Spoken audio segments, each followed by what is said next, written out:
How's it going today, everyone? Hope you're having a great day. Thought we would take the opportunity to play a little hooky. Take a break from our normal channel content and have a little fun today. I dusted off the White's MXT and I've gathered up my digging tools. I think we're going to try our hand at a little dirt fishing and see what kind of treasures we can come up with. Stumbled onto this sports complex, and before I turned the camera on, I've already worked around the concession stand area. Found several modern coins anywhere from 1 inch to 3 inches down. That's kind of promising, because what that leads me to think is that no one's been here in recent times to run a metal detector around, and we might have some good ground to poke around in. What I'm hoping for today is a few rings or pieces of jewelry. What I expect is probably more modern clad coins, but you never know what you're going to find. Like I said, I've got the White's MXT, and it's kind of a multi-purpose machine. I like looking for everything from coins and jewelry, gold prospecting, relic hunting for old musket balls, buttons, buckles, things like that. And this is kind of like having 3 machines built into one. So we're going to fire this up and get on with it and see if we can find anything good to show you. So come on along and let's go.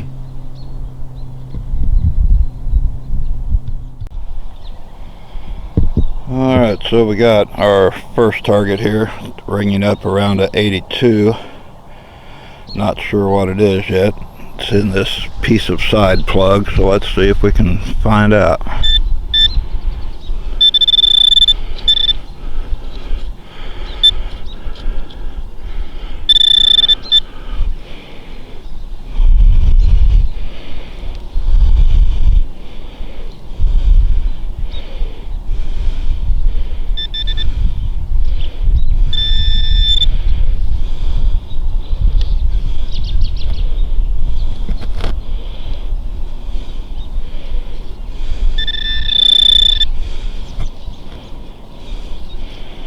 Well, it's a quarter.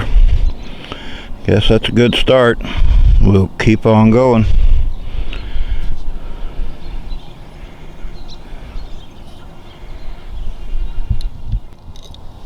Alright, so one of the biggest challenges with just about all metal detectors is the dreaded aluminum pull tab.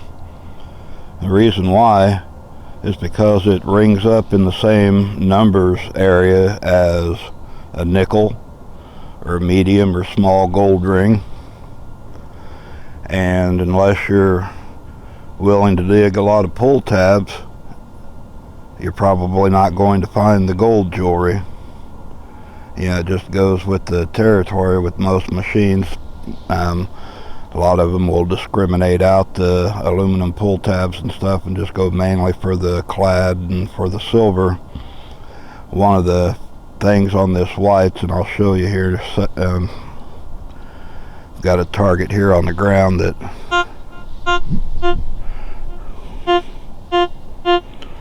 ringing up 18 to 20, and on the display while it's in the coin and jewelry mode says 5 cents or a ring. And notoriously pull tabs are in that same range.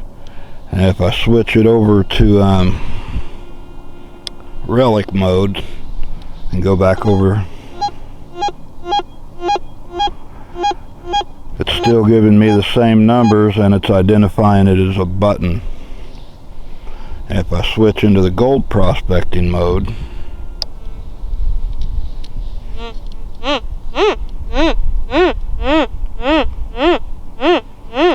it's telling me that the target is a 10% probability that it's iron, which means it's 90% probability that it's not iron. Well, that could be gold, that could be nickel, that could be aluminum. We don't know until we dig, so let's dig and see what we've got.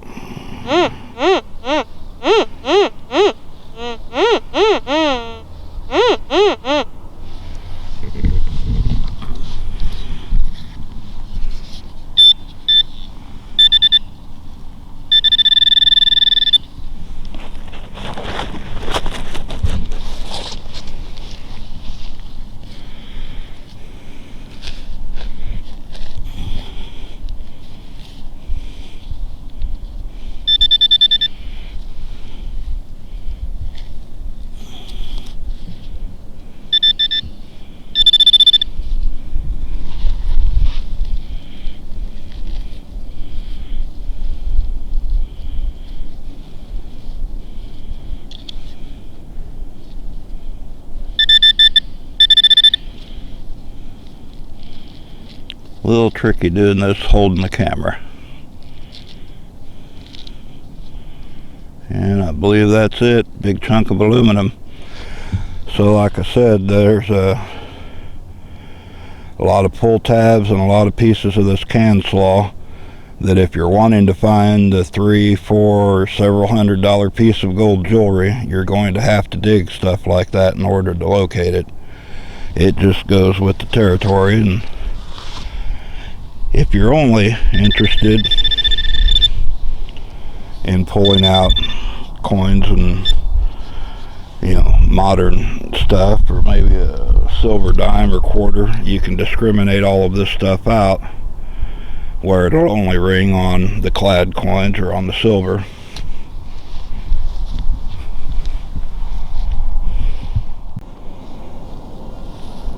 Alright, so I've got another good target here. It's ringing up about a 83, 84.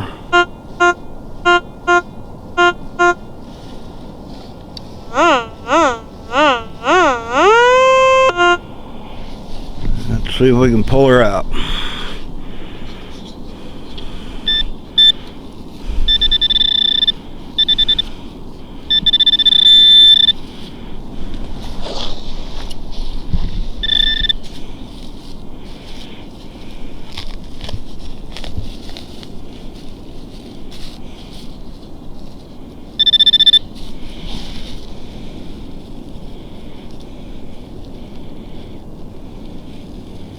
Well, I just flipped it. There it is.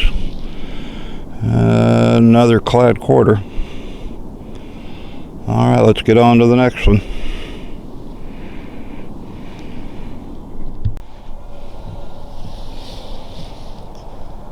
Alright, so this one's ringing up as a 80, which is either going to be a copper penny or a dime if it's accurate.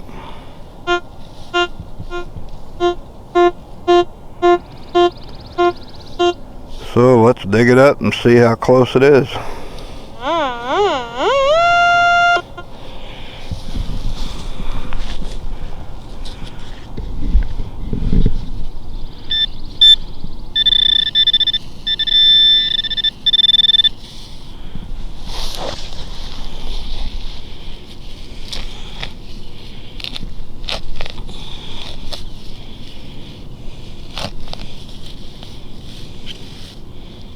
Well, I think that's probably it right there. A little aluminum bottle opener.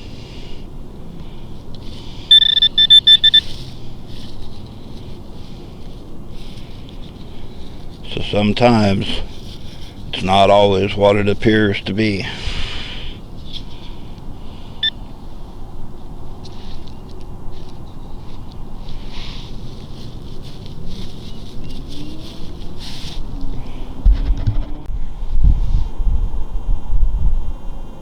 Well, this one was ringing up as a 37, 38, and I thought I was going to get lucky and actually find a piece of jewelry.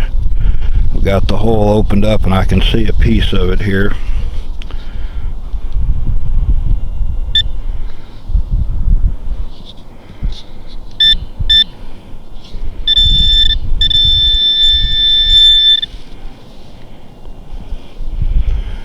And it looks to be an old 30-30 casing. Alright, well, let's get on to the next one.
Well, I've been out here for a while now, and I've dug up quite a bit of stuff, a lot of change and a lot of trash, and got another good target here.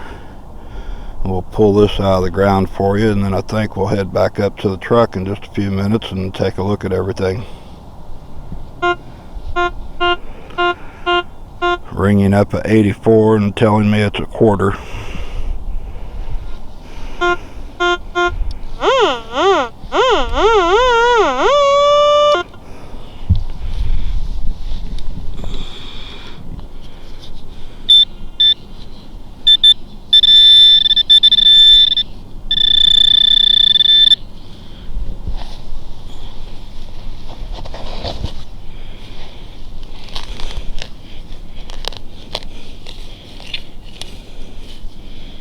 And there it is, another clad quarter. Alright, let's head up to the truck and we'll take a look at what all we've got.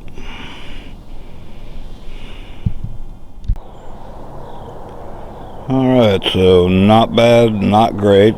Pretty much what I expected to see today out of a soccer field that hasn't been here that long. Got 8 modern quarters, a whole bunch of pennies. Looks like 1, 2, 3, 4, 5, 6, 7, 8 modern dimes. That was kind of unique, a 1975 Canadian penny, which is kind of unusual for here. Found that old 30-30 casing in that bottle opener. Whole bunch of these little cleats off of soccer shoes that ring up like pennies and dimes, so you know, you just gotta dig it to know what it is. Didn't find any jewelry today, but you know, I was only out here a couple hours. A lot of ground I haven't covered yet, so come on with me to the house and I'll show you how I clean all this stuff up and make it pretty again. We put all that in the grandbaby's piggy bank for down the road. So come on, let's go.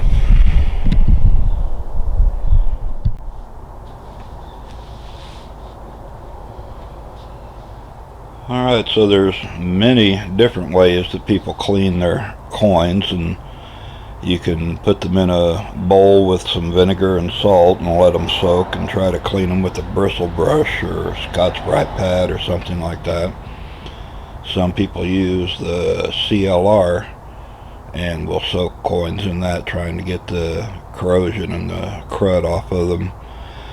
When it's modern clad coins that really don't have any collector's value, the easiest and the simplest way that I've found is to use one of these tumblers. And you take the container barrel and put it about a little over halfway full of, these are pebbles like you would use in an aquarium, a little fish aquarium, and you fill it a little over half with those. And the old dirty cruddy coins that you dug up out of the mud, and see how much is corroded and caked onto them, but just put them in. A little bit of dish detergent.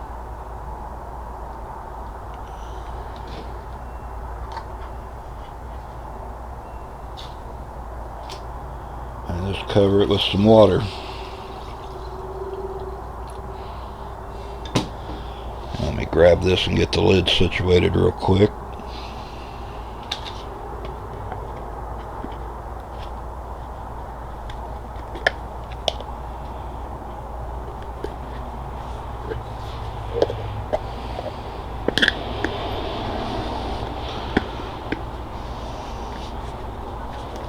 Sometimes it's easier said than done with these lids because they're a really tight seal. Keep them waterproof. Put that on. Put the top lid on. Press down on it. These come with a washer and that type of little screw.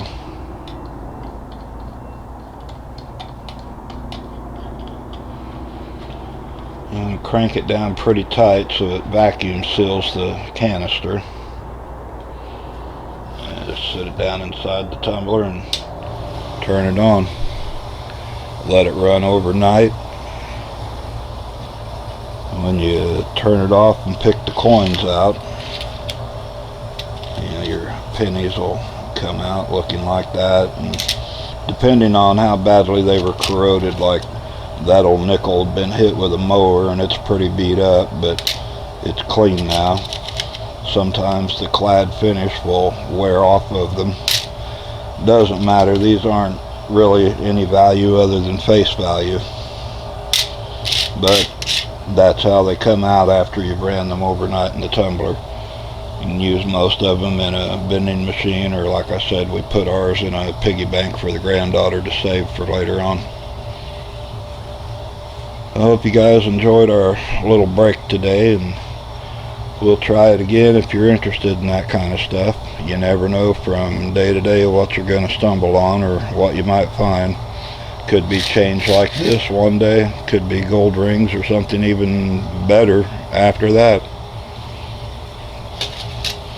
Appreciate y'all coming along. Have a great day, and we'll see you later.